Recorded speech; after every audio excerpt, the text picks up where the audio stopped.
Thosha, ky kurs i arkitekturës kishtare ishte një bazë mirë për arkitektët dhe inxhinierët e asaj periudhe që të njiheshin me arkitekturën kishtare, sepse siç një pjesë janë dini, herën në terrenin e kaluar ne kishim ca arkitektu që ishin në fakultetin e arkitekturës. Arkitektura kishtare pothuajse nuk preket fare, sidomos kjo arkitektura që ne përfaqësohemi me Shqipërinë me periudhat që janë të zhvilluara në Shqipëri dhe tipologjitë. Kështu që ai kurs ishte shumë i mirë. Dhe unë në një moment caktuar, diku në 97-ën, pash në fakultetin një lajmërim që organizimi i arkitekturës kishtare e tjera. Ato instinktet e mia personale duke qenë ortodoks dhe njëkohësisht edhe nga familja, por dhe me ato mundësitë e mia që ishte në atë kohë të ndjekur pak a shumë aktivitetet e kishës. Vajte regjistrova dhe ai kurs që thua më ndihmoi për të njohur me arkitekturën kishtare si arkitekt i arshëm. Dhe unë pata fatin që më ftuan të punoja pranë kishës. Ka filluar puna atëherë në 1 shtator të 1999-s, mbasi u diplomova në Korik. Dhe që atëherë më kam ndarë nga kisha. Domethënë kemi punuar, kemi marrë me kishat e reja fillimisht dhe pastaj më mbrapa kemi kaluar në pjesën e restaurimit. Por kjo i përket një teme tjetër dhe një temë që ne kemi diskutuar një herë bashkë këtu në këtë sallë. Ajo që është më e rëndësishme sot është kjo tema, që është diçka e veçantë. Të gjithë e prekim dhe projektojmë katedralin. Pjesa e saj është dhe ky ambient ku ne jemi. Pra, gjithë historia qëndron në realizimin e katedrales njëkohësisht dhe e të ndirit kryepiskopit Anastas, i cili u bë një vit që nuk e kemi mes nesh, dhe e kemi përkujtuar, vazhdojmë ta përkujtojmë, vazhdon të na mungojë. Dhe njëkohësisht influenca e tij e drejt për drejt në realizimin e katedrales. Kryepiskopi Anastas, siç edhe ju e dini, keni lexuar, keni parë, keni dëgjuar, pjesërisht keni qenë dhe, si thua, bashkohor me prezencën e tij në kishën tonë. Dhe kjo influencë ishte që nga fillimet e saj, që nga koha kur kryepiskopi u zgjodh dhe u fronzua kryepiskopi i Shqipërisë në fillimet 91-92. Dhe në vazhdimsi, pra nuk ishte vetëm ngritja e katedrales në tërësi, por ishte edhe ngritja e kishave të reja në gjithë Shqipërinë. Në zonat ku kishte mungesë, pra kishat nuk ekzistonin, apo ishin shkatruar fare, apo njëkohësisht ishin të pa afta nga ana funksionale të kryenin ceremonitë kishtare, secili nga ne i dim ku vën, si vën, oraret e gjitha mëra. Kështu që rimëkëmbja dhe influenca e kryepiskopit për rindërtimin e kishave dhe mbylljen e kishave të reja ishte ajo objektivi kryesor i tij. Patjetër që nuk ishte e lehtë, sepse kishte një vështirësi si nga ana teknike, pra realizimi projekteve të këtyre kishave, sepse duke qenë se çdo zonë dhe çdo shesh ndërtimi ose pronë bën dispozicion për ndërtimin e këtyre kishave të reja, donte një zgjidhje specifike të veçantë, pra një arkitekturë të veçantë, projekt unik për atë zonë atje. Pra, ngritja realizimi i projekteve ishte vështirësia kryesore. Dhe për këtë kryepiskopi Anastas realizoi zyrën e shërbimit teknik, e cila ishte zyra që ndër vite u mor në mënyrë të drejtë për drejtë, duke edhe sot e kësaj dite është akoma aktive, pavarësisht se fluksi dhe aktiviteti ka rënë, sepse pothuajse janë ndërtuar pjesa më e madhe e kishave dhe katedraleve në Shqipëri, të nevojshme për të qenë pjesë aseteve fizike të aktivitetit të kishës ortodokse. Njëkohësisht kemi dhe realizimin e kësaj katedrale.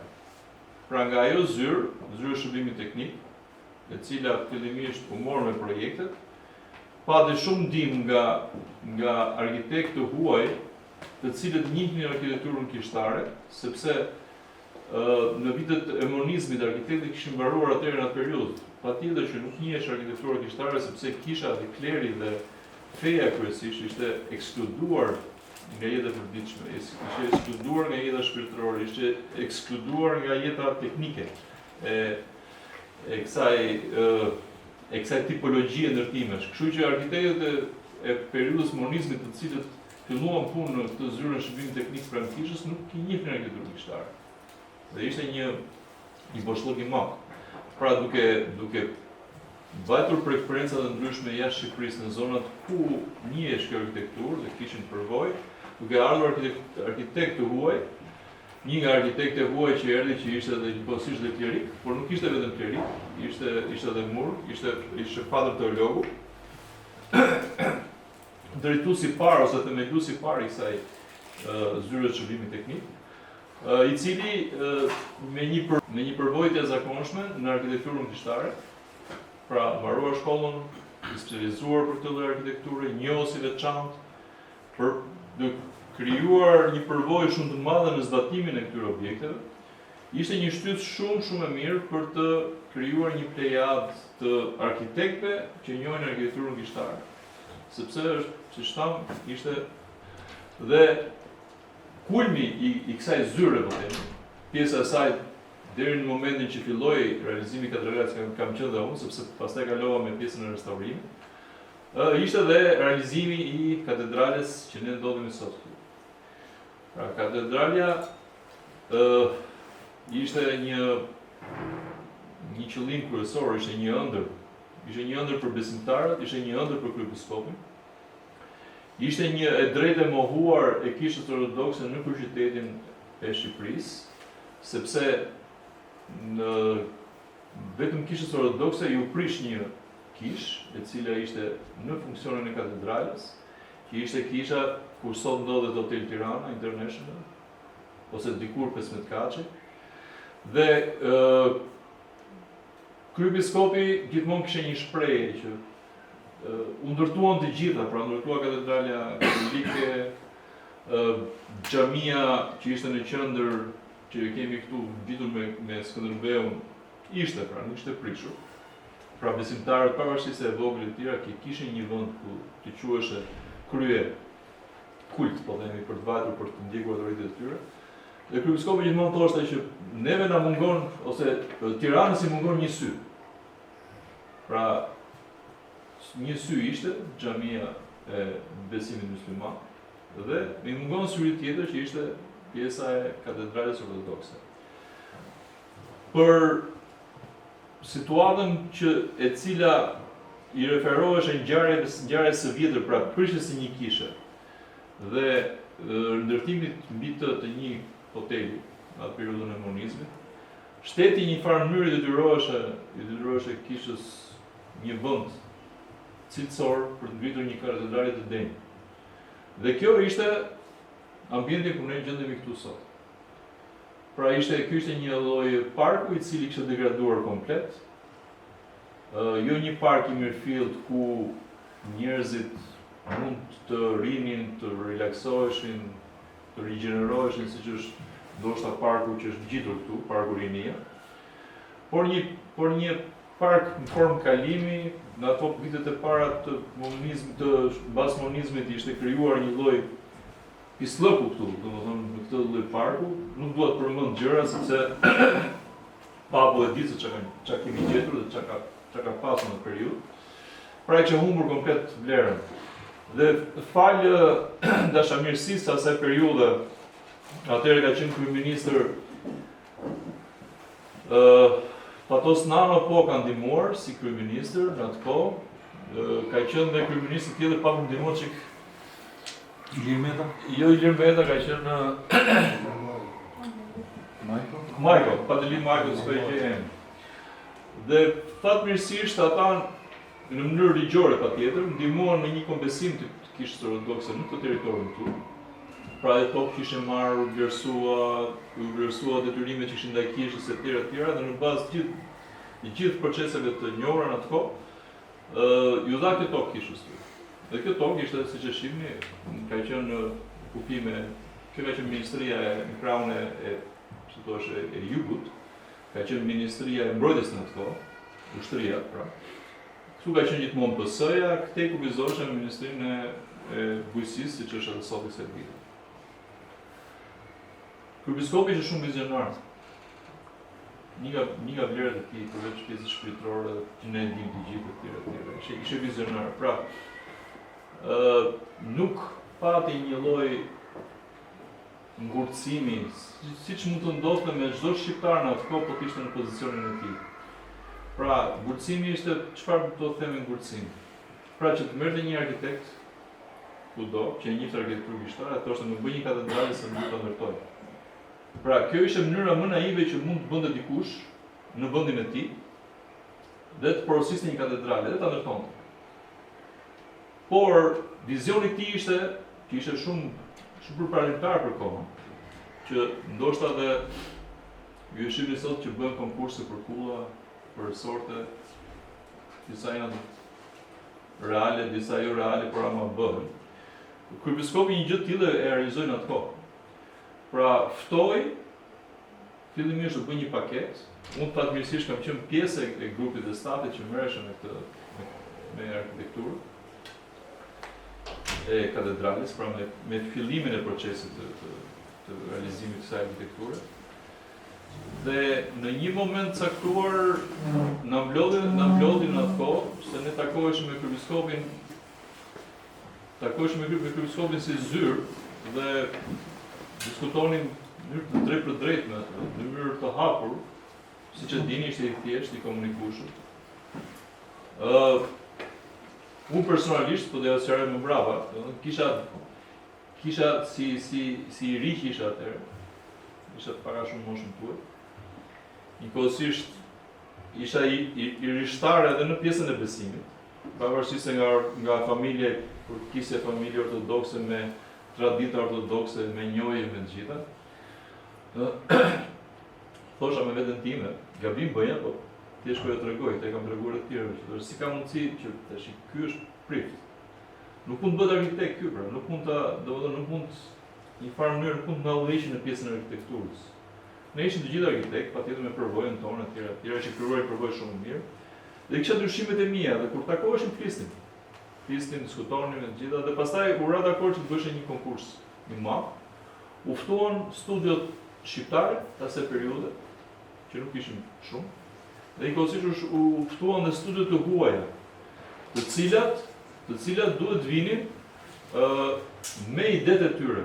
Dhe u krijuar një paketë, pra u bëj një topografi e sheshit, një relevim topografik i sheshit, me kuota, me objekte, me kufizimet që kishte realiteti i një sheshi ndërtimi, dhe duke ju bërë dhe një lloj detyre projektimi, pra një informacion se çfarë kërkonte Kisha Ortodokse në këtë projekt, në këtë arkitekturë që kërkoheshe, ju dha këtyre studieve të ftuara, dhe këto studiet e ftuara morën këtë material dhe filluan secili idetë e tyre. Pra, pavarësisht situatës që thash, përvoja ishte krijuar tashmë në zyrën shërbimit teknik. Pavarësisht se kryepiskopi ndoshta e kishte të qartë çfarë kishte nevojë Tirana edhe Kisha Ortodokse në këtë zonë. Por që gjithëpërfshirje dhe si thua moskupizimi i njerëzve për të shprehur, të arkitektëve për të shprehur me idetë e tyre, ishte pjesë e rëndësishme e këtij procesi. Dhe siç e shihni, këtu është pjesa e parë e këtij, po themi, e këtij prezantimi, që është ideja dhe variantet e konkursit.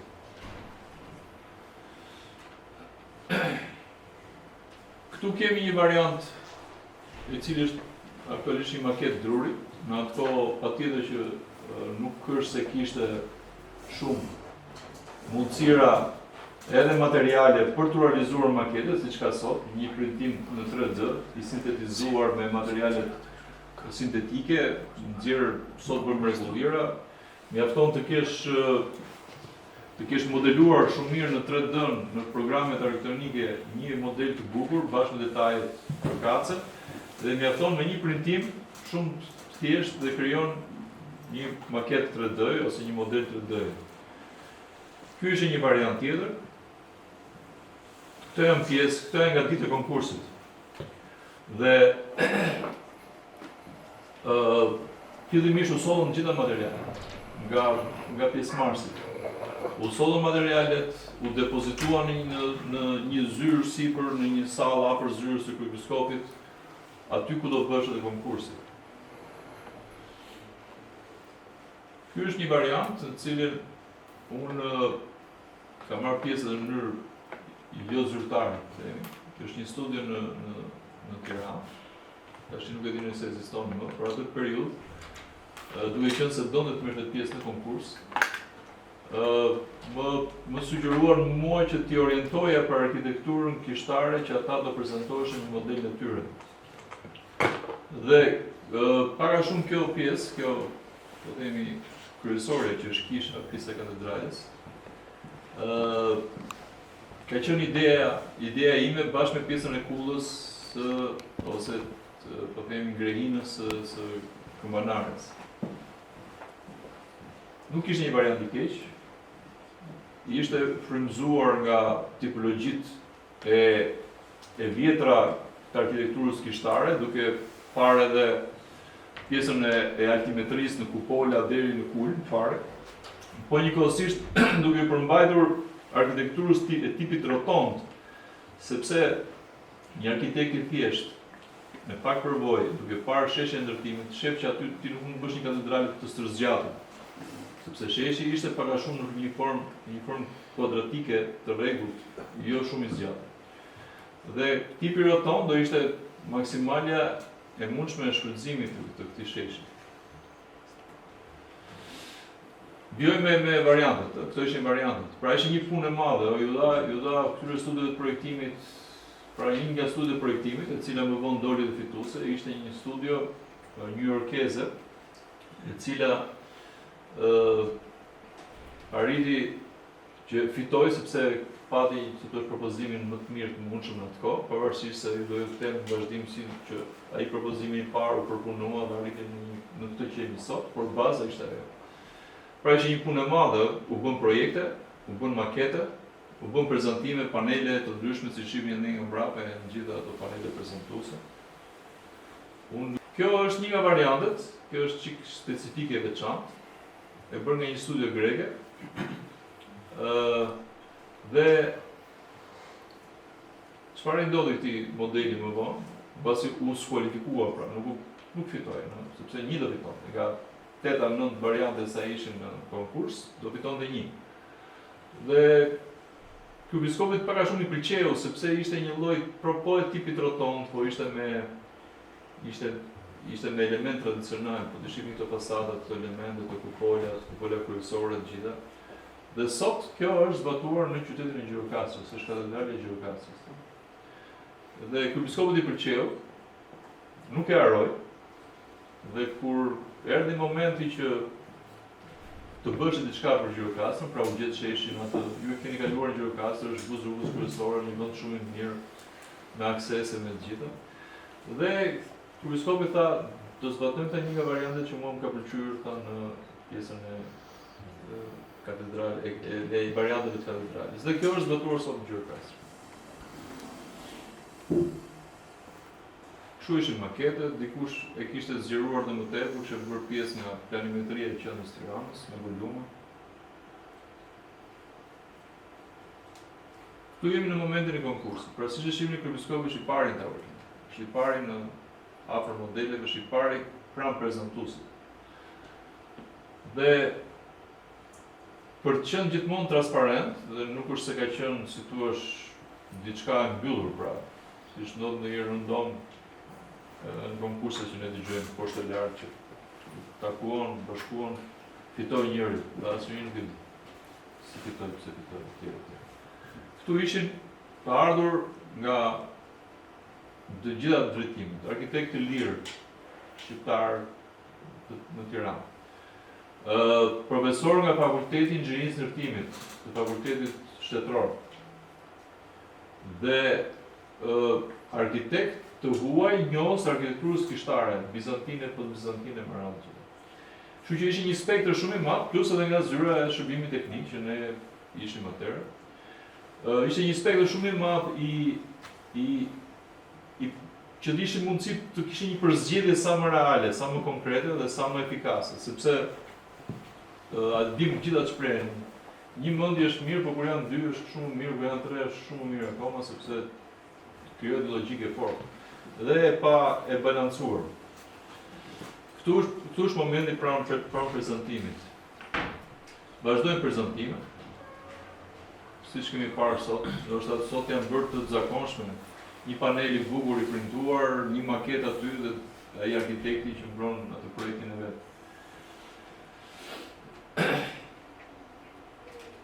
Vazhdojmë të jemi në këtë fazë me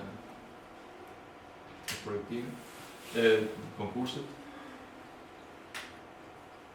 Kryebiskopi gjithmonë i qetë, i vëmendshëm, i kujdesshëm, jo imponues, jo dominant, i barabartë me gjithë tjerët. Këto janë një pjesë arkitektëve, të cilët kanë qenë pjesëmarrës të këtij konkursi, sepse nga që për çështje aktiviteti dhe organizimi u ndanë në grupe dhe ky grupi që shihni sot është në territorin e katedrales kur atëherë ishte ndërtuar akoma. Pra vizita site visit ose vizita në territor para ndërtimit. Shihni, po ta shihni në fund fare është një prift mur që është padër të logu nga mbrapa rreshti i fundit. Dhe ai pra siç u fola ka qenë një nga kryesorët ose më saktë kryesori që përveç kryebiskopit ka kontribuar shumë në ngritjen e zyrës shërbimit teknik dhe në formimin e arkitektëve dhe inxhinierëve për arkitekturën kishtare.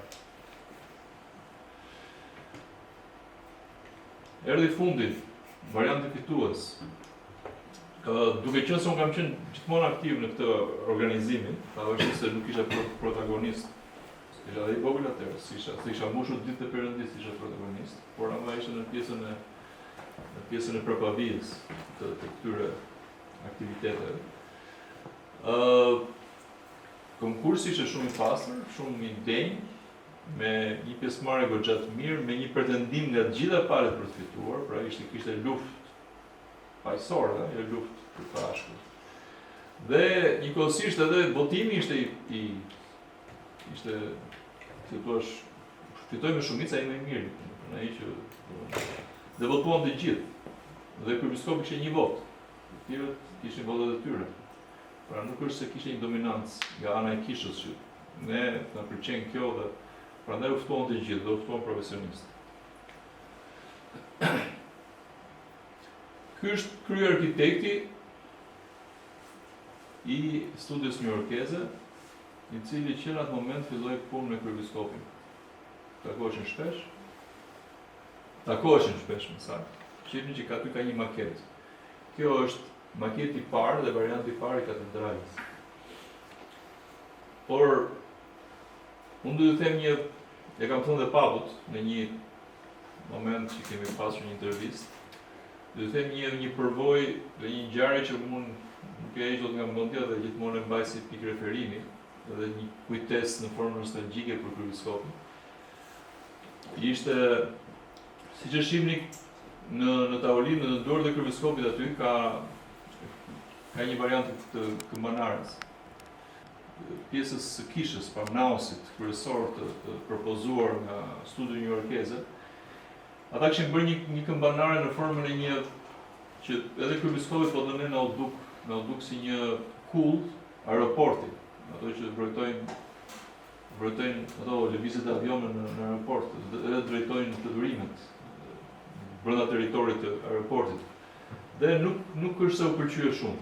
Dhe u lasi detyrë që si arkitekturë dhe si varianti i arkitekturës së katedrales të qëndroj, me ca korrigjime që do të them, sepse po ta shihni për shembull kupola, nuk është ajo që shohim sot.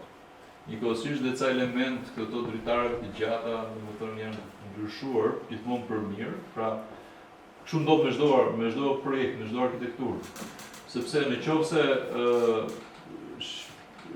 unë jam projektues prej shumë vitesh, siç e thash, gjithmonë ty të pëlqen një variant, por ai variant pastaj që ti zgjedh për ta zhvilluar ai vazhdon përmirësohet, kurse është një variant që e bërë ashtu në momentin e parë, dhe që atë moment, domethënë ti e çon për të zbatuar në terren, se nuk është ashtu, gjithmonë përmirësohet.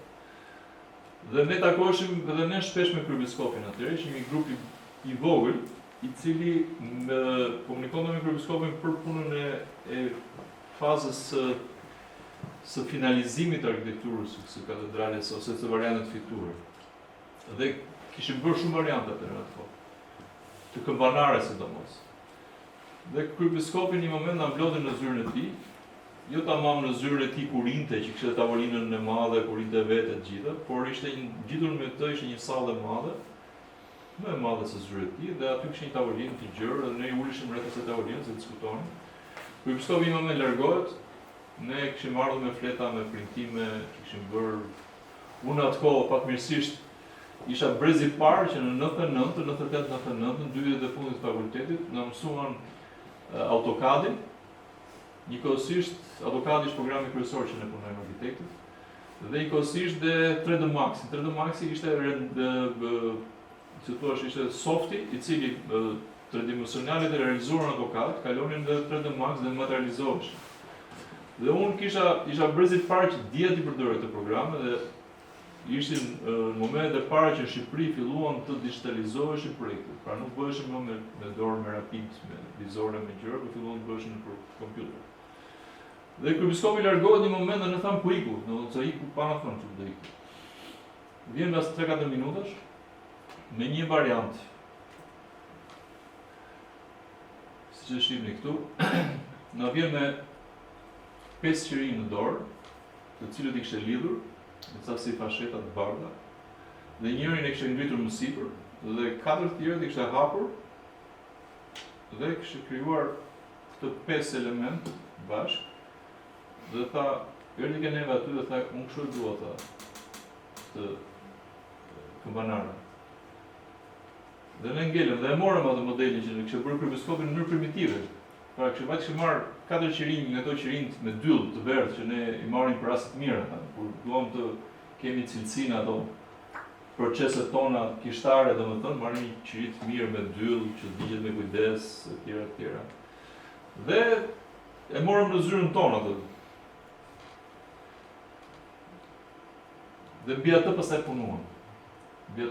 Filluam morëm raportet, këmbanarja dilte në një lartësi gati 2 kate mbi hotel Tiranën ose 15 katëshin, pra i binte që lartësia e këmbanarës ishte më e lartë se sa në atë kohë, tash është duhur. Në atë kohë ka qenë më e larta, dhe ne dhe mbureshim që jemi pika më e lartë në qytet. Domethënë sepse ne kishim vizionin që ka çdo qytet që kjo qendër këtu tashmë ishte zhvilluar, pavarësisht se ishte zhvilluar, por ishte zhvilluar dhe nuk do kishte më zhvillime më të dëndësuar apo intensive siç e shohim sot. Kryesisht qytetet kur zhvillohen të reja, zhvillohen në një zonë të re, jashtë qyteteve ekzistuese. Këtu ke ne do të çik ndryshe. Nuk është tema jam këtë pjesë. Dhe aty unë fillova pastaj të punoja me tridimensionaljen e kësaj, po themi, propozimi që bëri kryebiskopi. Dhe siç e shihni, për shembull në këtë rastin këtu, ky është arkitekti, kryearkitekti nga New Yorku, dhe kryebiskopi është me vizore dhe me laps duke skicuar. Unë aty u zhgënjeva përfundimisht për mirë. Pra aty ishte një pësim edhe një mësim për mua, sepse aty kuptova që kryebiskopi jonë ishte jo vetëm një klerik i mirë, një bari i mirë dhe një kryepiskop shumë shpirtëror, por ishte edhe një arkitekt i mirë, një njohës i mirë arkitekturës kishtar, gjë që unë pastaj, sepse kjo histori bëhet në 2000-2001, që nuk kisha gati një vit e pak që filluar punë, nuk e njihja mirë dhe ambient. Dhe pastaj më vonë diskutimet tona për shumë raste të kishave të ndryshme më mbrapa etj, domethënë ishte njohës perfekt. Njifte mirë raporte, njifte mirë ngjyrë, njifte mirë madhësinë, njifte mirë volumetrinë, domethënë edhe propozonte gjëra që ti çuditeshe. Pra këtu, ja, okay. Ky është krye arkitekti, mes New Yorkut, një krye arkitekt shumë aktiv, shumë i suksesshëm në New York, sepse New York të çash edhe të kesh sukses do të jesh shumë i zotit. Por aty është në rolin nxënësit. Këtu është një nga variantet e këmbanares. Pra mund të ishte edhe kështu, një glob, i cili glob është globi i kryshtrimit të ortodoksisë, bizotërimi i kryshtrimit në botë, e tjera. Ne kemi në si do është në elementet bizantin të njohur është Shqiponja bizantine mban në dorë globin një kryq sipër, një dorë ka një shpatë, e tjera lufta për krishtrimin. Janë simbolike të gjitha. Pa, fillimisht nuk u morëm me kishën, por u morëm me pjesën dhe kryepiskopi kalon dhe çdo mbasdite, sepse patjetër ishte pjesa liturgjikale që duhet të ishte pjesa e problemeve dhe zgjidhjeve dhe punës përditshme të drejtimit të një kishe autokefale në gjithë Shqipërinë. Dhe gjente kohën e tij për të marrë dhe pastaj me pjesën e katedrales. Pra vazhdonin propozimet nga ai, nga grupi i projektimit, nga ne që ishim atje. Ktu ishte në atë kohën e tij që vazhdonte propozonte, shifte, ulte dimensionet, ngrinte, ndryshonte volumet. Këto janë elemente të asaj periudhe. Ja ku janë të duart të kryepiskopit. I kishte duart e arta dhe ishte unë mbaj mend shumë mirë sepse gjithë periudhën që unë kam punuar në kish, kisha, si thua, në thonjza shef, në mënyrë të drejtë për drejtë kryepiskopin. Dhe kontaktet e mia me atë ishin pothuajse çdo javë, edhe ndoshta edhe më të ndër moment caktuar ku kishte volum pune dhe ishte nevojshme. Dhe i mbaj mend gjithmonë këto duar sepse ishin ndiqja në tavolinën e tij kur ai shifte skicat, hapte, shpletonte, bënte në shnim në gjë. Dhe e njoh këtë mënyrën se si ky kryepiskopi po e mban tash këtë pjesën. Ju shihni ka filluar të detajohet në treja krahat, ka filluar ja mendet se kanë bana të vogla. Pra është një detajim që shkon deri në element kështu të veçantë. Tani këtë fotografi e kam kthyer, si thua, do të ishte fillimit, po e kam lënë në fund. Pra nga kjo filloi. Kjo ishte ajo 5 qirinshi që kryepiskopi na solli atë ditë që na treguan ngjarjen. Dhe thash i kishte kapur me një qiri sipër aty, një qiri nga ato të bardhët që ndoshta kishte zbutur dhe kishte vjedhur sipër. Dhe këtë ne e morëm dhe ky është maketi në zyrën e shërbimit teknik poshtë. Dhe ne vendosëm direkt atje. Dhe kjo ishte pra gjeneza, ishte baza e kësaj e këmbanares. Këtu jam unë, po të shifni, ja 20 kg më pak, aty në krahun andej, pra nga djata, me mjegër. Është kryepiskopi, këtu është Antoni që në atë kohë, në atë periudhë, sepse pati një moment që padre teologu u largua, të bërë detyra të tjera nga Shqipëria, pra nga emisioni që kishte, dhe përkohësisht drejtimin e zyrës shërbimit teknik e mori Anthony, që ishte një misionar arkitekt nga Amerika. Ai ishte kompjuterin, ka qenë pozicioni im i punës ku punoja, dhe kryepiskopi është pikërisht tek karriera ime. Dhe po shef modelimin në tredimensional të këmbanares, sepse thash, fillimisht u morëm me këmbanaren për të pasur një, sepse kisha nevojë, por ishte e konsoliduar pak a shumë. Dhe kjo është një moment shumë i veçantë. Kryepiskopi zbrisën në zyrën tonë, si shok, si mik. Patjetër që ne impresionoheshëm kur vinte, sepse ishte kryepiskop. Por që ishte normale që ai të vinte dhe të ulesh me ne aty të diskutonte. Dhe aty është programi 3D Max që ne po renderizonim edhe sa kishim filluar të renderizojmë. Kjo është një nga renderizimet e para që kemi bërë atëherë. Por ne ishin veçanta sepse materializimi dhe renderizimi, tridimensionalizimi i projekteve ishte rast i rrallë, sa ishte futur në Shqipëri. Dhe kishim një lloj krenarie dhe mburi në ato. Ky është një variant tjetër. Këtë e ka bërë si skic ky projektuesi amerikan, pra New e ka sjell një nga variantet na solli me email atëherë, se nuk se ishte shumë prezent për faktin e distancës të lartësisë. U realizua pak a shumë dhe kjo. Të gjitha variantet për ne ishin të bukura në to, por ajo që përbëdhe dallimin ishte qartësia e krypiskopit për të thënë që jo, as ky nuk bën. Sepse e dinte ku do shkonte, pra nuk. Edhe ne tash ndoshta na duket në moment caktuar këto variante na duket që sharake me një formim që kemi pasur se bëhet fjalë para shumë vitesh, nga 25 vjetësh. Kështu kam bërë një grumbullim të këtyre materialeve, elemente, e u ke opsioni 1, Build Tower Renderings. E që komunikoni me tuajt e këshim edhe në tekst në anglisht. Këtu jemi në si tu është paka shumë në variantin final, qoftë të banarës, qoftë të kishës së vogël, e cila edhe ajo u ri bë, mo me kesi pëse ngjyrat humbasin dhe pastaj njëkohësisht edhe kupola. Kupola pati një lloj ngritje në vertikalitet, po të shihni këto dritaret që janë rreth rrotull, dhe që ne shohim kur jemi në liturgji dhe ku ngrim tokën sipër, gjithë ndriçimi vjen nga ato dritaret e vogla poshtë kupolës, të cilat japin dhe një lloj drite dhe pjesës së kryshit pandokratur që është me mozaikë atje. Pra këto nuk ishin në variantin. Ishte si një kupolë zhytur pa këtë lartësi. Dhe kupola vet nga një sektor sfere që ishte u kthye në një pak a shumë në një gjysmë sfere. Pra u rritet çik lartësia e kupolës. Kjo kishë është kynaos, po themi, se ne flasim katedrale për çështjen e funksionit. Edhe katedrale është një kishë, nuk është gjë tjetër.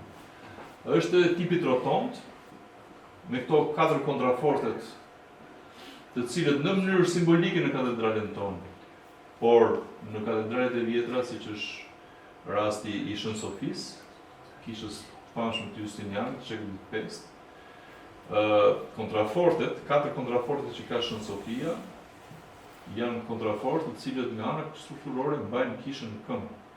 Pra kisha mbështetet këto 4 kontraforte në rastin e Shën Sofisë. Kurse ke ne, variantet do shifrin mbrapa, duke qenë se shekulli 5, në shekullin e 21 që jemi tani ne, ka një diferencë shumë të madhe në zgjidhjet konstruktive. Dhe tashmë gjithë struktura e katedrales, bërthama e saj është e gjitha në beton dhe hekur. Pra, kontrafortet tashmë janë më shumë për traditë dhe vizuale, njëkohësisht dhe të funksionale të brendshme, sepse aty i vëmë ashensorët, shkallët, gjëra, dhe mund kemi funksione. Por ama nuk është se janë ndihmuese, se është e panevojshme për të krijuar një strukturë ndihmëse. Kjo është varianti përmirësuar, i cili u bë dhe maket, pra çdo gjë ishte analoguar, pra bëheshe projekti, bëheshe 3D-ja në kompjuter, bëheshe edhe maketi në mënyrë fizike, siç e shihni këtu. Vazhdojmë me pjesën e 3D-s. Kjo është pak a shumë ajo që ne e kemi sot të zbatuar, pra e shohim, kumbanarja në famshme, me atë simbolikën e qirimeve, 4 qirim, të cilët janë zgjitur shumë bukur edhe në çdo pikë të Tiranës së thjesht, kur ti ndeshesh me katedralen, ti shef ato, sidomos në hallë. Kumbanarja e kishës son është aq elegante, është aq e bukur, është aq transparente në moment caktuar, është aq simbolike. Është aq e detajuar sa ti gjithmonë kënaqesh duke e parë dhe unë punoj këtu mbrapa, pra ke sinodi dhe gjithmonë kur dal në drek për të kthyer në shtëpi ose ndonjëherë kur dal dhe shoh një moment një pamje të bukur, nxjerr celularin dhe fotografoj, pavarësisht se kam 25 vite që e shoh. Do të pavarësisht se më është bërë rutinë që unë shoh për ditë, por ka momente caktuara, në kënde caktuara që prapë të impresionon, edhe pavarësisht se ti je mësuar me atë.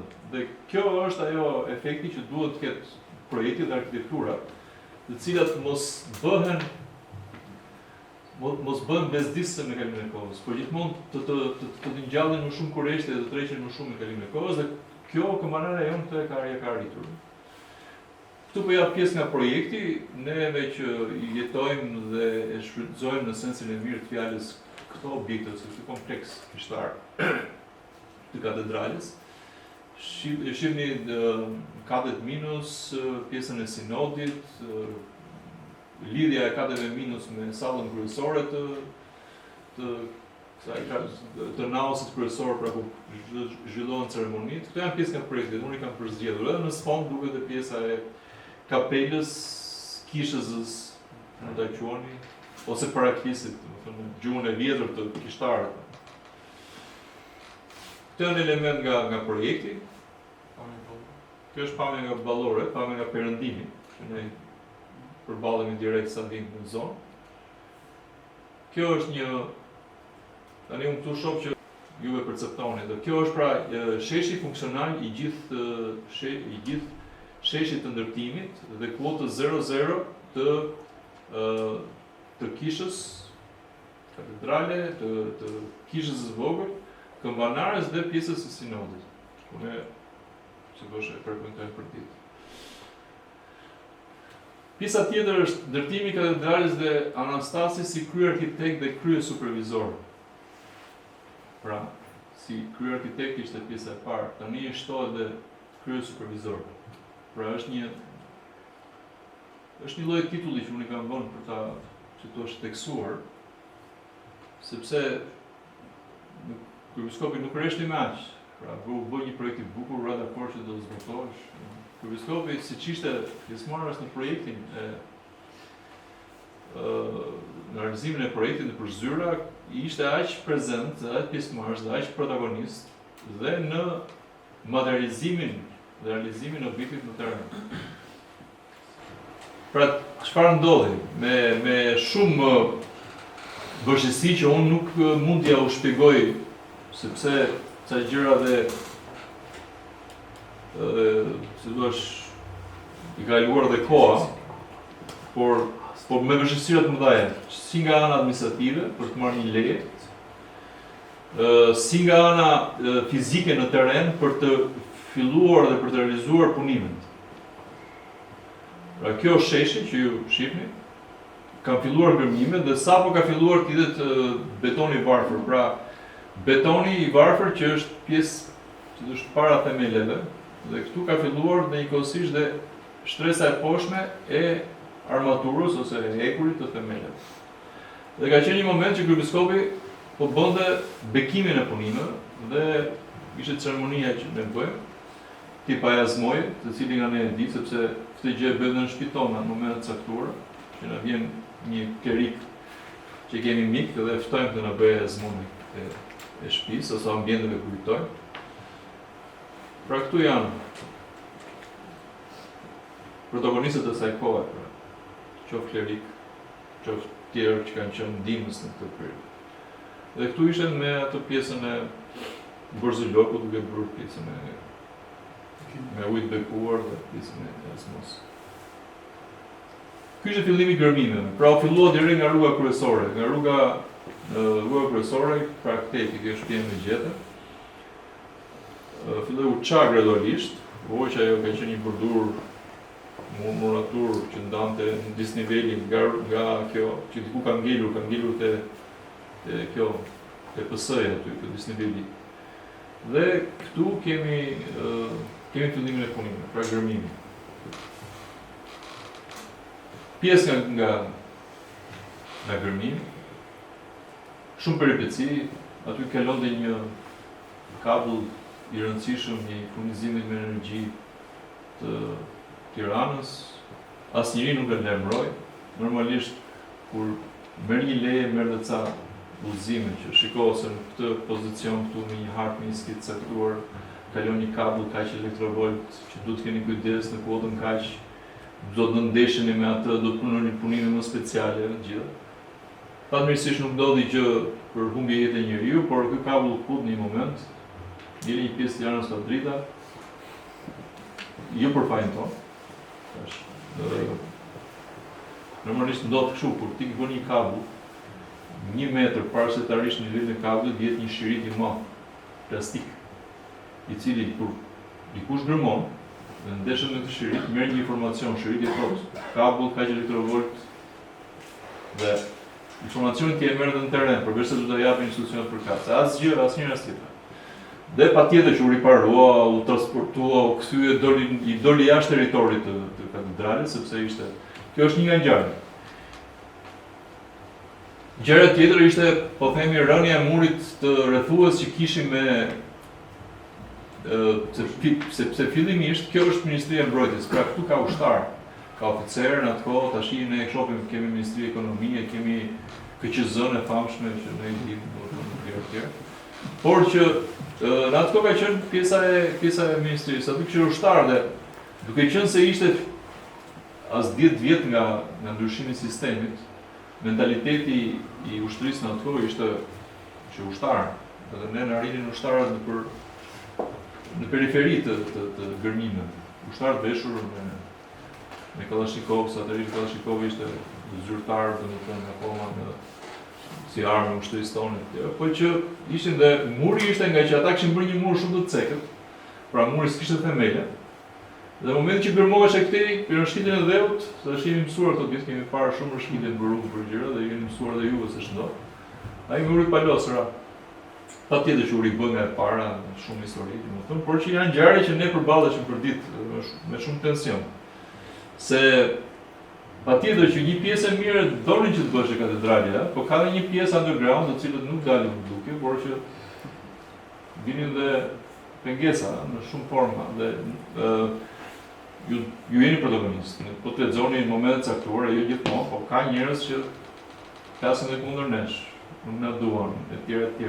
Gjithmonë ka të mirë të këqij në botë, nuk janë gjithë mirë. Dhe edhe në këtë rast, domethënë, mezi prisin që ndodhte diçka që të shpërthenin me kështu, pra ishte si thua, ishte reagimi në terren nga ana fizike, por njëkohësisht ishte edhe pastaj reagimi politik, reagimi mediatik etj. Që ishin dhe ato për të përballuar. Këto janë aspekte nga pjesa e gërmimit, punë e madhe, kolosale, që ato mijëra metër kub dhe të cilat ishin pjesë, si thua, një gërmimi të pafund, masiv, ujëra nëntoksore, sistemi ujëra nëntoksore, pra problematika që ndodhin. Po tash ne këtu i kemi mbas ndodhen ca peripeci etj. Ne vendosëm, nuk ishin akoma, po çimi këta pilotat, çimi ato elementet vertikale që duken. Tani jemi mësuar ne që çdo ndërtim fut pilota, vazhdon gërmimin. Në atë kohë nuk ishin familjarë pilotët. Pra sepse deri në atë kohë në Tiranë nuk ndërtoheshin pillotë të mëdha. Një pallat 5-6 kaç, 7 kaç, 8 kaç, nuk kishte nevojë për pilota, nuk kishte nevojë. Plus ishte edhe teknologji e re, që nuk kishte futur shumë në pjesën e ndërtimit. Dhe këto situash u bën në mënyrë specifike për katedralen. Në atë kohë ishte një risi, tani janë normal. Dhe pilotat mbanin çdo objekt dhe çdo mas dheu në pronat kufitare ose në komshin që kishim ne. Ky ishte ajo fotografia që muri i kësaj qira. Duke që Sharake sot, po atëherë ishte çike të mërshme. Se në zyrat e Ministrisë së Mbrojtjes kishte edhe oficer të shkollës komunizmit që e merrnin dhe si provokacion, ndërhyrje në zonë në territorin ushtarake etj. Ne tash ne vim të qeshur, por ishte ashtu. Dhe shihni muri ka rënë, pra ajo puna që kishin bërë ata të ministrisë në atë kohë. Ishte aq primitive dhe aq jo profesionale se ai muri ishte një lloj butaforie, një lloj teatri, një ngecmim i vogël dhe u kput. Këtu jemi në themelet e katedrales. Pra që në moment e parë katedralja merr formën e vet në plan. Në planin horizontal. Shive masë e madhe hekuri, masë e madhe betoni, shumë rigjide, ndërtimet kishtare janë të veçanta. Jo çdo kush mund t'i njohë, jo çdo kush mund të ketë mundësinë që të përballet me përvojë të tillë. Është një përvojë e veçantë. Fati jonë ara që ne ishim pjesë e një ndërtimi të katedralit, pra që ne ta ndiqnim dhe të ecnim me hapasapi me ndërtimin e katedrales, një përbojë shumë e mirë, shumë e madhe. Dhe si gjithmonë kryebiskopi, në çdo skel, në çdo hekur, në çdo plan, në çdo beton, kemi edhe njerëzit që cilët shoqërojnë, të cilët janë në atë kohë kanë qenë shumë aktiv dhe kanë kontribuar shumë në katedrale, në ndërtimin e katedrales. Dhe kryebiskopi ishte i palodhur. Kryebiskopi ishte shumë energjik. Në momentin që ti eci për krah atij, ai mund të vinte mbrapa disa hapa, por nuk e ndiqte dot. Edhe i rit ishte. Kishte një shpejtësi të jashtëzakonshme që ishte të vinte për të vinte të habitur. Dhe ti në këto labirintet e kantierit, para nuk ka dot, se është shumë shpejt. E dyta do të ruhesh, jo hekuri, jo rashu, urzova ose në një element në një gjë. Nuk e ka dot dhe gjithmonë ishin gjithë turma nga mbrapa që e ndiqte dhe ai ishte para dhe dalon aty ku ishte problemi. Ishte i jashtëzakonshëm për të nuhatur një gjë që nuk shkonte. Pra aty ku shkonin gjëra të fjolla, ai kuptonte se ndalonte fare, ndalonte aty ku ishte problemi. Ishte një sensor të jashtëzakonshëm për ta kuptuar. Tashmë jemi mësuar që kallëpet të bëhen me struktura metalike, me betonforma speciale, me fibra, me gjëra, por në atë kohë ishin, pra kjo është ndërtuar pak a shumë në mënyrë klasike, siç janë ndërtuar katedralet që ne shohim në periudhën gotike, romanike, me element, me struktura jo hekuri, pra, por me kallëpe të krijuara me pajantime druri, me dras. Pra dhe kjo ka artin e vet. Sepse si që thash, katedralet nuk janë të thjeshta, kanë element veçantë, kanë hapësira të mëdha, kanë harqe speciale, të cilat secili nga ato ka rrezën e tyre dhe rakordimet, ata që janë inxhinierë ose arkitekt, rakordimet e këtyre rrezëve janë shumë të vështira për të bërë dhe me laps kur aty në shkallën e vetë reale. Këtu është kjo zyrë shërbimi teknik, ne kishim një tavolinë në mes kështu që aty hapim gjithë projektet, atëherë thash kryesisht ishte ajo periudha ndërmjet digitalizimit të materialit të projekteve dhe një faze të vjetër të realizimit të projekteve me dorë dhe me printimet që ne bënim. Në sfond kemi sinodin, që tashmë ishte çik më i thjeshtë për të bërë si strukturë, pra ishte një ndërtesë më e thjeshtë dhe që bë shpejt për hir të situatës edhe të kronologjisë së ngjarjeve. Dhe këtu keni pjesën e harkut, që është tash mbi pjesën e altarit, në pjesën e edhimës së sotme, që ne e shohim. Kjo është një nga momentet që kryebiskopi, kjo është një moment simbolik, unë e kam edhe si background të këtij prezantimi. Është kryebiskopi në pamjen e tij reale, me atë kapuçin tipik që kishte, që nuk duket mirë, nuk duket mirë kapuçi. Dhe i veshur sepse ishte një ditë dimri i ftohtë, një ditë dimri nga ato dimrat e Tiranës. Dhe gjithmonë ndiqte, shifte, pyeste, interesohesh për çdo situatë. Vinte shpesh, me ndiqte çdo fazë, çdo element. Jo për të dukur, por ishte protagonist, e njihte projektin shumë mirë dhe njihte të gjithë fazat. Ky është realizimi i kësaj kishës vogël ose parakisit që kemi atje. Këto janë momente gjatë betonimit po ta shihni tani, këtu është pjesa e altarit, këtu kjo zonë që shohim është pjesa kur i kori në kramën e djathtë dhe lidhur me korin pastaj është dhe froni dhe spotit kur është ai momenti i ceremonisë liturgjisë, siç është dila e sotme që kryebiskopi ose episkopi kush e drejton ceremoninë del dhe takon i shoqëruar nga diakonët dhe nga priftërinjt dhe takon dhe pastaj ata pjesëmarrësit i futin dorën. Pjesë nga evolimi i projektit, siç u thash, nuk dua që t'ja përsëris gjërat. Kjo është fasada kryesore, pra. Në këtë fazë ka qenë mbaruar pjesa e betonit dhe ka qenë pjesa e sistemimit me një lloj suvaje unike, pra një lloj nivelimi i fasadës. Përpara se të montohej pjesa e mermerit. punime gjatë kupolës. Katedrale jonë për hir të asaj që realisht ka ndodhur është shkëmbë në vetë pra. Çdo gjë mund ndodhi në Tiranë, katedrali do ngjelet. Kështu që jeni të sigurt për atë pjesë. Pra, për hir të formës, sepse në kohën që janë krijuar kishat, ata që kanë qenë herën e parë që kanë dëgjuar për arkitekturën kishtare që më kanë shpjeguar, kisha ka një hierarki që fillon nga maja më e lartë dhe zbret deri në pjesën e poshtme. Po ta shohësh këtë hierarki, ti bashkosh këto elementët, këto krijojnë një lloj piramide. Pra ne dimë që piramidat nga ana konstruktive dhe strukturale janë objekte të cilat nuk prishen asnjëherë, sepse kanë atë formë, të cilën çdo gjë që ndodhet ato nuk prishet. Dhe prandaj ne jemi të transmetuara nga ajo kohë antike që janë realizuar deri në ditët e sotme.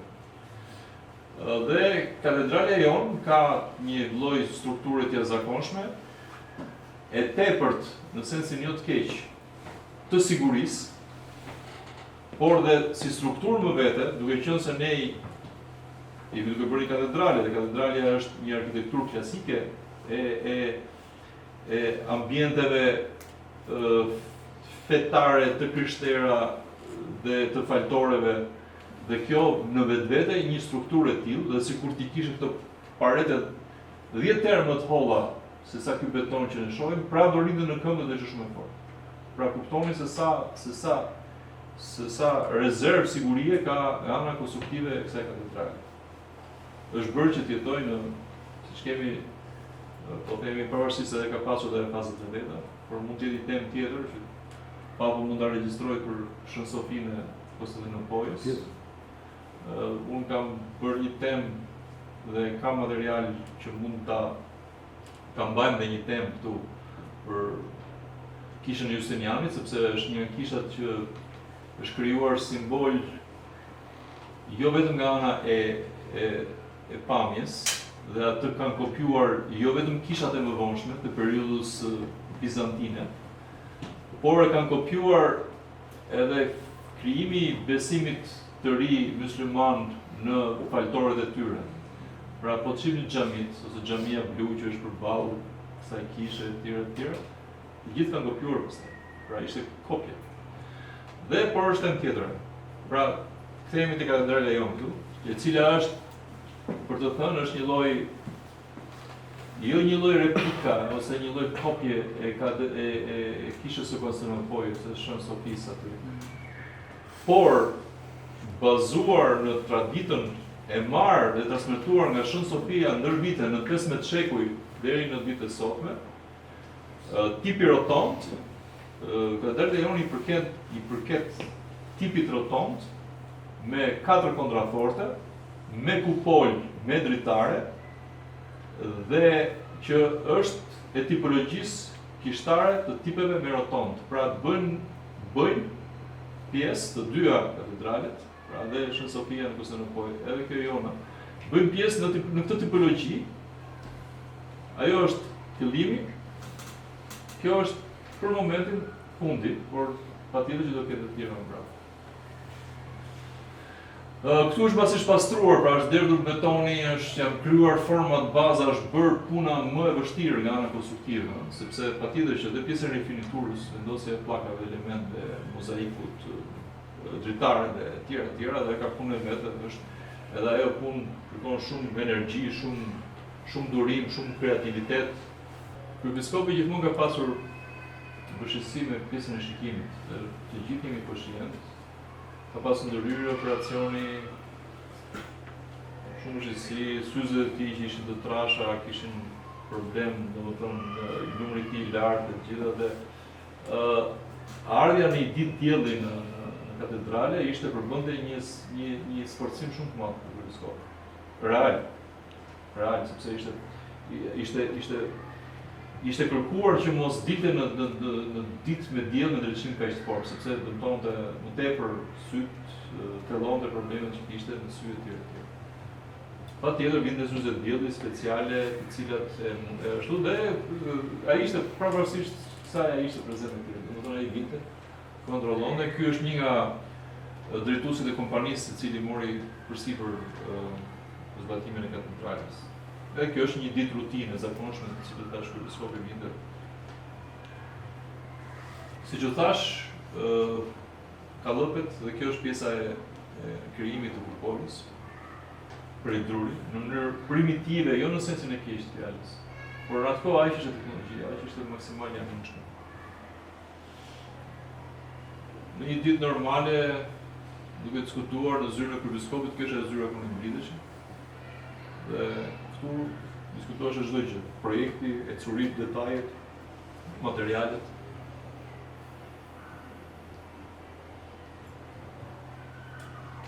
Shqipe, si është, ne shohim filma të vjetër duke ndërtuar një katedrale, apo shohim në një dokumentar se si u ndërtuar një katedrale dhe këto pjesa e katedraleve që janë nëpër Evropë, që janë shumë masive, shumë gjigante, shumë të bukura, ne na pëlqejnë, sidomos katedralet gotike që kanë element pafund.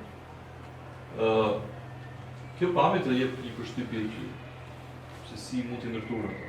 Pra një mori elementësh drurit të cilët krijojnë strukturën ndihmëse për realizimin e kësaj. Dhe për katedrale është bërë me pjesë, pra është bërë derdhur betoni deri aty, pastaj është nitur struktura prapë, deri se ka arritur në kuotën e katedralit, po themi pjesa e këmbanares. Ja ku jemi pra në ditë me shi.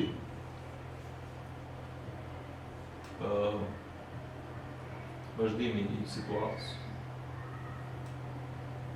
Kjo është dita e derdhjes së betonit të kupolës. Nuk është e lehtë. Kemi mësuar që gjithë derdhjen betone horizontale, soleta, trar, betoni, etj.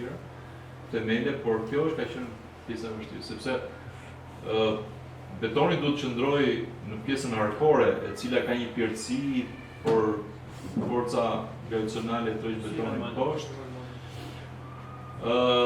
Ajo është derdhur me pjesë. Pra është derdhur pjesë e parë, pastaj është lënë ngursoj pjesë e parë, është derdhur pjesë e dytë, dhe ka vazhduar deri sipër fare. Pra me fazën. Kjo është duke ndërtuar qendra sinodike. Këta janë situar grupi ngushtë i kryebiskopit, i arkitektëve të huaj, njëkohësisht dhe po themi brava është ai drejtuesi i kompanisë, ai është Miriu Ngata. Krahun e djathtë është arkitekti nga Amerika. Eva e famshme, që është gruaja e vetme në këtë fotografi, e cila duhet përmendur sepse më ka ndihmuar shumë me përvojën e saj, është një arkitekte e cila njihte mirë arkitekturën gishtaare nga Greqia. Dhe kjo Eva ka qenë pjesë e grupit stafit ngushtë të kryebiskopit, të cilët i kishte si konsulent për pjesën secilur pjesën e vet. Krahun e djathtë janë këta të dy që janë krahun e djathtë, janë inxhinierët konstruktorë të pjesës konstruktive të projektit. Shohim fillimin e elementëve, domethënë të dekoracionit, pra të veshjes së jashtme. Edhe kjo ishte një sfidë e veçantë, sepse Dimitraj Mio ka qenë nipi i Mijës, Evangjysh Mijës, Viktorit famshëm, por tashmë Dimitraj që mbaruar shkollën e lartë të arteve për skulpturë dhe gjithmonë protagonist në kishat që ne kemi ndërtuar me këto elementet e dekorimit të kishave, pra simbolet, elementet, kornizat, kapitelet e kolonave që ishin veçanta. Po tashimi ai më mostaqë aty në fund është Taqo Mio, për fat keq nuk e kemi mes nesh, është larguar në këtë jetë. Dhe këto ishin diskutimet brenda ambientit katedrales të skicave që Taqo, se ne dysim Taqo, sepse kështu e thrisim për ditë, sillte për të diskutuar dhe për të miratuar nga grupi i madh i projektimit. Ky ishte momenti duke u montuar pjesa e ikonostasit prej guri, sepse në arkitekturën gishtare kemi dy lloje ikonostasësh. Druri, që është më normalja dhe më hasi më rëndon në kisha, Dhe pjesa e ikonostasit të gurit, që nuk është gjë tjetër, vetëm se është një traditë e ardhur nga periudha paleokristiane e gërshetuar dhe me periudhën bizantine të ikonostaseve. Pra, ikonostaset në atë periudhë kanë qenë guri. Pjesë në diskutimi i grupit punës, gjithmonë. Rifinitura e fasadave, element. Kjo është skica e Fronit dhe Spotit, pra gjithçka skicoheshe, fillimisht. Ndryshoheshe, detajet caktuara ndryshonin derisa të gjithë ishin dakord që kjo duhet të realizoheshe dhe pastaj të bëheshe. Dhe ne tani e shohim Fronin atje, por ka qenë diku një skicë. Dhe këtu është duke realizuar Fronin dhe Spotit. Kjo është një skicë e kapitelit dhe një kolone, nga mbjellë dhe brëshme të kishës. Ky është Taqomiu, i cili ka realizuar në Balt pozitivin nga i cili do dilte forma që do të derdhësh ky kapitel. Ka qenë një duar art, imagjino të krijosh në Balt gjithë ato figura simetrike, të sakta, me thellësinë e duhur, jo çdo kush e bën. Dhe unë nuk di që dikush tjetër mund të bëjë më nga këto gjëra. Pra, duke gjithmonë me kalimin e kohës ne humbasim jo vetëm njerëzit, por humbasim edhe disa zeje dhe si thua të krijimit të artit me dorë nga njerëzit, sepse është kollaj të marrësh një copë mermeri apo graniti apo guri, ta vësh në një platformë, lazeri filloi të bëjë punën e vet. Por nuk është e njëjta si ajo që prodhon lazeri, si ajo që prodhon dorë e njeriut. Dhe ajo është shumë evidente dhe shumë kollaj juve jeni të rinj do shihni që dikur ku përballeni me ikonostas të bërë nga lazeri është shumë i ftohtë. Është aq perfekt sa nuk të pëlqen ai shumë perfeksioni. Por kur përballeni me ikonostas të gdhënur nga dorë e njeriut, aty shihni atë ngrohtësinë, atë ëmbëlsinë, atë elementi njerëzor që i ka dhënë vetë njeriu kur e ka gdhënur. Ky është Taqomiu. Fatmirësisht kemi pas se atëre fillon të dilin dhe aparatet digjitale të parat. Nuk ishte atëre. Shkonin fotografonin, lanin filma fillimisht, po dolën dhe ishte cilësia më e mirë ishte 3.2 megapiksel. Dhe ishin mbretër atëre. Kishim një aparat digital Sony dhe e përdorin dhe atë e merrnin gjithë në shërbim. Ishte një kishim në katedrale në Mitropoli. Ku shkonte me shërbim, ja jepte, thoshte, do ta marrë sot atë është nesër. Se nesër ta marrë se do ikim me shërbim në një kish tjetër se në tjetër. Dhe kështu. Edhe ishte të aktivizuar dhe kjo 17/6/2011, domethënë. Pastaj më mbrapa patjetër që tash teknologjia ka arritur dhe arrit shpejt. Kjo është grupi punës i cili realizon elementet, në këtë rast është arku mbi Fronin dhe Spotit. Të gjitha janë për me dorë. Ja u keni këtu, duhet të ndër. Kjo është bukuria. Pra, mos e shihni katedralen në atë syrin, sepse si shohin të gjithë, hyn katedrale, pjesën shpirtërore ndiqni, por kryepiskopi Anastas është kujdesur që çdo gjë të ketë vlerë. Nesër pas nesër, ai iku në këtë botë. Do ikë edhe ky Brezion, do ikë edhe juve, po pas 200 vjetësh do jenë të tjerë.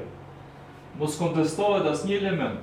Pra gjithë elementet të jenë bërë me dorë dhe të kenë vlerën e tyre dhe të kenë dinjitetin e tyre.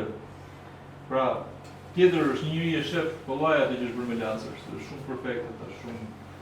Kurse kjo që është bërë me dorë, shihet sa punë është dashur të idealit, është deliriku. Dhe ky po punon me dalt, t'i japi formë me shumë kujdes, me shumë durim. Është punë e vështirë.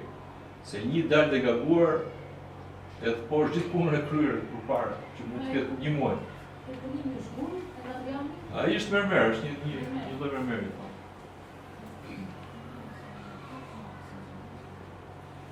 Kapitelet janë, se do të shpjegoj edhe këtë me që pyetit vajzat. Kapitelet ose element caktuar, të cilat si thash Taqomiu ishte ai që kishte bërë atë skulpturën prej balte, kapitelin. Ai kapiteli është balta, pra bëhet modeli një në baltë, në shkallën e durë, në shkallën e saktë. Pastaj derdhet negativi me allçi, hapet negativi, montohet prap dhe brenda fillojnë derdhet një material i cili është një material i përbër, por që në fund fare kur në pikset merr pak a shumë trajtën e gurit, i cili është plur, është gëlqere, është çimento e bardhë, është allçi, është plur mermeri, plur guri dhe një rezinë e veçantë, i cili kur ngurcohet dhe i jesh kallëpet të del kapiteli, siç e kishte bërë Taço në balë, të del dhe në këtë materialin që thamë. Dhe ai është më i fortë se guri dhe ai jeton një jetë tjetër, ndonjëherë është më i fortë se guri. Këto janë skica të bëra për elementë caktuar që ne tash i ndeshim në katedrale. Kjo është pjesa e kallëpit me atë materialin që unë thash, e bërë me këtë materialin që. Dhe këta janë, si thua, punëtorët e Taços. Në punë e sipër. Këtë ne shohim sepse kur ulin njëri kokën aty poshtë, gjatë meshës, shohim të materialin, të elementin, që edhe ky ka punë e vet, sepse nuk është pak të krijosh harqe, të krijosh me precizion të lartë. Çdo kush mund të tentojë të bëjë, por precisioni i lartë është shumë e rëndësishme. Këtu është vendosja e shkallëve, që ne po i shohim sot. Pra ky është një element i cili është vënë aty, është marrë si mostër, është zgjedhur nga kryepiskopi dhe grupi që shoqëronte si material, si ngjyrë mermeri, se fillimisht zgjedhet ngjyra, pastaj bëhet skica e profilit që do jetë shkallës. Dhe provohet në vend në një mostër. Pra nuk bëhet një gjithësasia, siç kuptim ka, provohet një mostër, nëse na pëlqen pastaj procesi i gjithësisë. Ky është Taço në punë e sipër, skulptor ka qenë skulptor shumë i madh, shumë i dëgjuar, shumë i përvojë. Në kohën e monismit ka bërë buste të udhëheqësit të asaj kohe, por ishte punë e tij sepse punonte në këto lloj institucionesh. Dhe është më i thjesht, një skulptor i dëgjuar, pra ky është pjesë që ka mbaruar Institutin e Lartë të Arteve në degën e skulpturë. Por ky i thjesht edhe ka qenë momenti duke montuar elementet prej gruri, kallzat e gruri që ne kemi në mënyrë vertikale dhe këto katër kontrafortet që i ka katedrali. Kjo është pjesë nga momenti ku montohej mozaiku i kishit pantokrator sipër në kupol. Po themi strukturat, dru dhe skelat e egurit deri në kupol. Dhe mjeshtri Dragoniku, i cilin e kemi këtu, fatkeqësisht nuk e kemi mes nesh. Një artist i përmasave edhe ndërkombëtare, sepse ka shtrirë aktivitetin e tij dhe jashtë Shqipërisë me veprat e tij. I orientuar dhe i përshtatur shumë mirë në artin e mozaikut, që është, për të thënë, është nga artet më të veçanta dhe më të vështira për të realizuar. Pra është një traditë e vjetër e rikthyer dhe mbajtur gjallë nëpërmjet sa artistëve si punë e tij, i cili realizoi pjesë të veçanta të katedrales që ne tashmë e shohim për ditë, me elemente të mozaikut, siç është Krishti Pantokrator, element të harkut kryesor të pjesës mbi ajodim, mbi pjesën e altarit, dhe njëkohësisht gjithë pjesa e brendshme e ajodimës, e bërë në mozaik. Edhe platitera që ne themi ose zona arkore e ajodimës në pjesën fundore të lindjes, ku ne shohim ëngjëjt dhe shënmërinë sipër, dhe pastaj poshtë kemi ikonën e ngjalljes. Pra është një kombinacion shumë i bukur gjithë në mozaik, punë e vështirë për t'u admiruar, punë këmbgulse, vetmohuese, u ngul këtu me gjithë familjen e tij për vite me radhë, dhe sakrifikoi dhe humbi dhe jetën jo nga puna, një shans i keq në jetë, me një sëmundje të keqe i cili tash jeton më. Ja humbëm. Por na la këtë dhe kujtimet me Josip Draganikun i kam shumë të rreshme, sepse në momentin që kisha jonë dhe kryepiskopi kërkonte që thuash artistë që do merrin pjesë në realizimin e elementeve artistik të katedrales, dhe interier dhe eksterier, Mustafa Arapi, i cili është një piktor njëkohësisht ka bashkëpunuar me kishën dhe për restaurimin e afreskeve, i cili dhe ai për fat keq nuk jeton më. Më tha që unë kam një mik, tha, që punon në Italinë e Jugut dhe ka në atë moment punon në atë zonë dhe ka pajisur shumë interiere kishas me mozaik. Dhe dua tha që t'ja çosh kryepiskopit si artist dhe domethënë element i mundshëm për të bashkëpunuar për pjesën e artit. Atëherë ishte shumë shpejt dhe nuk ishte vendosur akoma se si do ishte kishte pantokrator ose interieri i kishës, pra do ishte me pikturë tradicionale apo me një, siç është sot, me pjesë mozaiki. Ky gardo në zyrë solli një dosje goxha të plotë me sidosh kurrikulumin e tij dhe me gjithë punën që kishte bërë, të printuara pastër të bukur. Dhe unë ja çova kryepiskopit në zyrë në një takimet. I pa, më tha, lëre këtu se do ta shoh me kujdes, kur kem kohë dhe do ta shoh. Po ndërkohë mora vesh që Josifi ishte aq dëshiruar që të merrte pjesë në katedralë, sa kishte futur përveç në mënyrë me dhe Mustafa Arapit ti ndërhynin kryepiskopit, kishte futur edhe ca njerëz tjerë, pra kryepiskopit ishte ndarë dosje të ngjashme një 4 a 5, si punë e kësaj që çohom. Kjo është një rast për të treguar, po ishte interesant. Dhe më në fund u zgjot Josifi, fatmirësisht. Kjo është montimi i elementeve që ne i shohim të shandamve me atë materialin bronzi ose algazhe të tjera, pjesë e montimit.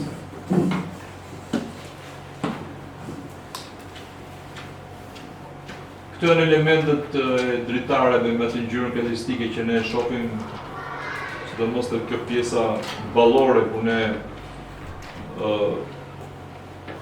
hym, pra hyrja kryesore nga rruga kryesore. Dhe po kujtohesha sepse ideja e krijimit të këtij harku të madh blu me xhama dhe një hark kishte lindur këtij arkitektit të huaj, kishte lindur nga imazhi që kishte krijuar që kjo formë kryesore e tillë me këtë harkun në formë ovale po çuditshëm ishte hapja e krave të shëmërisë kur është në pjesën e platiterës.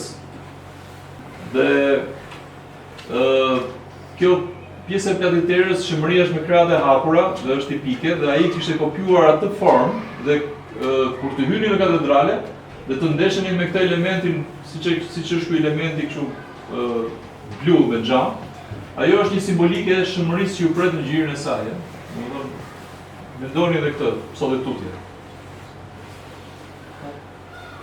Kryepiskopi duke parë pjesë projekte në laptop atje, në ato ambientet ku takoheshin. Këta janë grupi punës i cili monton shandanet. Kjo ishte zyra e pritjes që kemi ne në sinod, në krah sa hyn majtas poshtë. Elementet e dritarëve, çdo gjë shifesh, çdo gjë zgjidhesh, çdo gjë provohesh, krijohesh një shembull dhe pastaj vendosesh mbas shumë diskutimesh të montohesh në objekt. Nuk jemi si sot, porosisim një mjeshtër e themi duam të bëjmë dritarët, çfarë ngjyre do këtë ngjyrë ai vjen, çmonton ato tracat e viteve që kemi neve dhe fut çfarë doja ai dhe pastaj fillojnë problemet në një prapë. Jo hapet, jo sapet, jo doli boja, po bëu kështu, bëu ashtu. Këtu nuk diskutohen gjëra të tilla. Po të shihni katedrale sot e kësaj dite, të paktën është diku ke 15 vjet e bërë dhe shihni nuk ka asnjë problem. Në asnjë lloj situate, në asnjë lloj materiali, në asnjë lloj elementi të cilët është vendosur një herë dhe nuk vendosur. Pra është bërë katedrale që të jetojë mbi 100 vjet. Nuk është bërë katedrale për në thojza, më fal që po e përdor të shpreh për të shitur, është bërë katedrale për të pasur për vete, për kishën. Dhe që ta gëzoj për kohë shumë gjatë. Këtu është një pamje e katedrales pothuajse të mbaruar. Po sidomos rëndësishme ishin kisha dhe këmbanarja, që të visheshin dhe të... Dhe po ta shihni në pjesën e perimetrale të këtij murit rrethues, që tashmë nuk është se është ashtu, dhe do të shpjegoj pse. Po është pjesa e drenazhimit, por po ta shihni janë ato kanalet e drenazhimit. se nuk është thjesht mbulot diçka me një mermer dhe aty është gjithë historia. Puna është që ato përmbytjet që ju shihni në Durrës, në Vlorë, në Tiranë në moment caktuar ose në qytete të tjera, do të ndodhin edhe këtu nëse ne thjesht do vinin ca plaka sipër. Po nuk do. Bie shi, çdo gjë drenazhohet tjetër dhe shkohet çohet në kanalin e Durrës.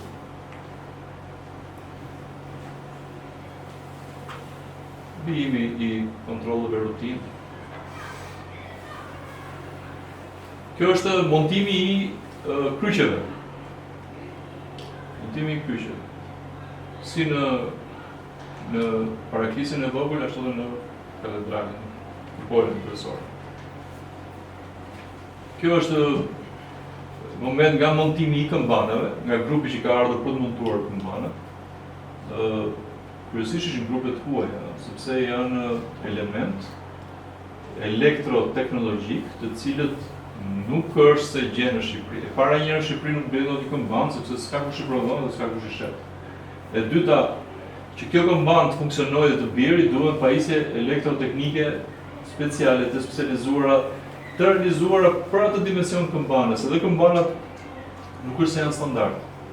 Pra, shkon ti të thuj duj këmban kaq me kaq, por vjen ai që prodhon këmbanat, pra grupi teknik i fabrikës që prodhon këmbanat, mat hapësira, dimensionet, shef projektin dimensionet që duhet, dhe pastaj dhe elementi elektroteknik i goditjes së këmbanave në mënyrë elektrike për të dëgjuar këto që ne dëgjojmë sot, një herë në orë kur bie apo kur kemi festat ose po them liturgji, ose edhe mëngjesore dhe mbrëmsore, janë një program i caktuar, siç është edhe programi që larg qoftë ne dëgjojmë radhë, dhe dëgjojmë sa më radhë ose mos e dëgjojmë fare, programi i të premtes së zezë kur Krishti kryqëzohet, që bie këmbanat ping me një distancë të caktuar teke nga njëra tjetra dhe të krijon imazhin e një fatkesie të ndodhur, siç ndodhi kur diq kryepiskopi Anastas dhe bën ceremoni dhe binde këmbana.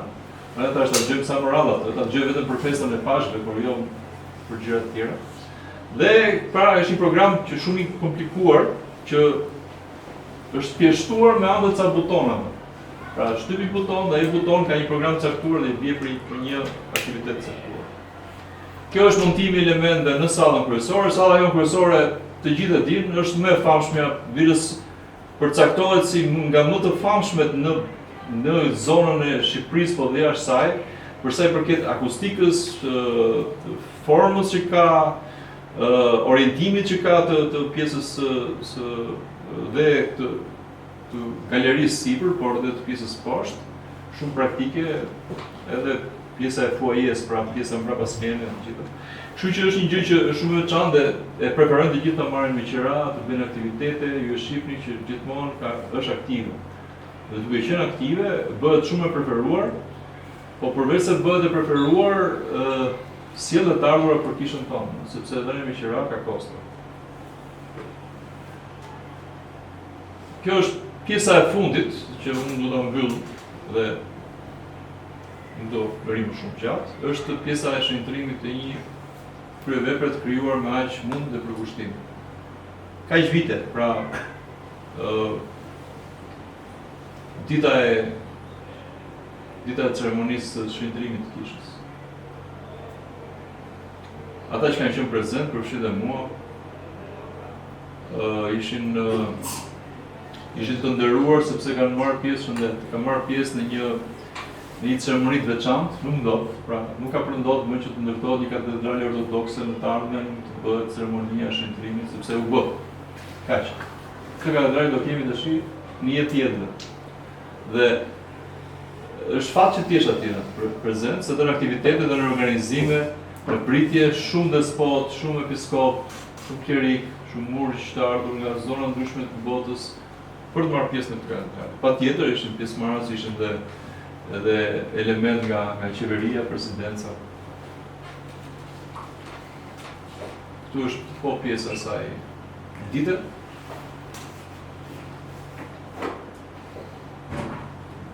Kjo është momenti i shëntrimit të paraklisit këtu, sipër. Kjo është momenti që bëhet shëntrimi, bëhet kryqi etj. një pjesë e juve mund të ketë pasur rastin dikur kur shëntruara në një kishë, që kam parë. Kjo është pjesa triumfale, pra sinodi jon në atë periudhë arriti të mëshonte dhe të mblidhej në një moment caktuar në një katedrale që kërkoi kaq kohë, kërkoi kaq përkushtim, kërkoi kaq lodhje, kaq energji dhe fal kryepiskopit, patjetër dhe ndihmë e drejtë për drejtë e Perëndisë, sepse pa Perëndin asnjë gjë nuk ka vjet. U realizua. Këtu është një moment nga pjesa e ceremonisë mortore e kryepiskopit. Do thonë pse kam vënë. Patjetër shumë keqarse të ndjell trishtim, të kujton një humbje të cilën njerëzit vazhdojnë ta përjetojnë akoma sepse kryepiskopi jon i dashur ka ndruar jetë i mungon. Por është dhe një lloj triumfi i kryepiskopit. Pra iku nga kjo jetë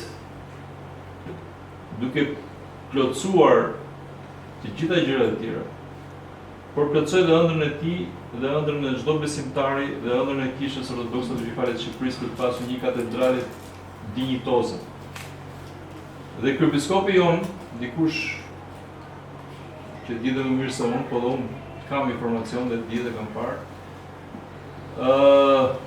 kur ka ardhur nga Greqia, ashtu trupi i tij, domethënë, ka ardhur si një fytyrë normale, e qetë. Dhe kur është futur në katedrale, dikush që ka fotografuar dhe unë kam dhe fotot, kam bërë dhe vetë fotot se kam qenë pjesë organizimit ato ditë, ai kishte një qeshje shumë të bukur në fytyrë. Dhe kjo ishte një akumulim i një respekti që i bëshe në ato ditë ceremonie. Njerëz të cilët adhuronin dhe qanin dhe ishin të përkushtuar dhe mezi ndaheshin nga kryepiskopi i tyre i dashur, por dhe ai i kënaqur që ceremonia e atij e varimit në një moshë 95-96 vjeçare, duke përmbushur çdo gjë, bëheshin edhe katedralen që ai e ndërtoi vetë me duart e tij dhe që ndoqi me aq përkushtim. Dhe pra, kjo ishte, prandaj kam vënë këtë foto që kjo ishte epilogu i lumtur. Ne ortodoksë dhe ne krishterët nuk e njohim vdekjen. Ne themi ndruam jetë, dhe kryepiskopi gjithmonë e përmendte këtë që ndrimi i jetës ose fjala ndroi jetë që kemi ne shqiptarët. I pëlqente shumë kryepiskopit sepse thoshte që është një shprehje që unë nuk e dëgjoj në gjuhë të tjera, pra ndroi jetë. Pra nga kjo jetë vajtin atë jetën që ne e dimë dhe bëjmë aktivitete dhe e dimë se çfarë ndodh dhe dimë se çfarë presim, dhe dimë për çfarë përgatitemi dhe dimë për çfarë përpiqemi në mënyrë përditshme për atë jetën tjetër. Dhe kryepiskopi ndroi jetë dhe vajtin atë jetë, por ama kjo ishte pjesa më solene dhe ky ishte momenti më i mirë që ai do donte të ndodhte në fund të jetës së tij. Dhe faktikisht ndodhi, prandaj unë këtë kam në të foto.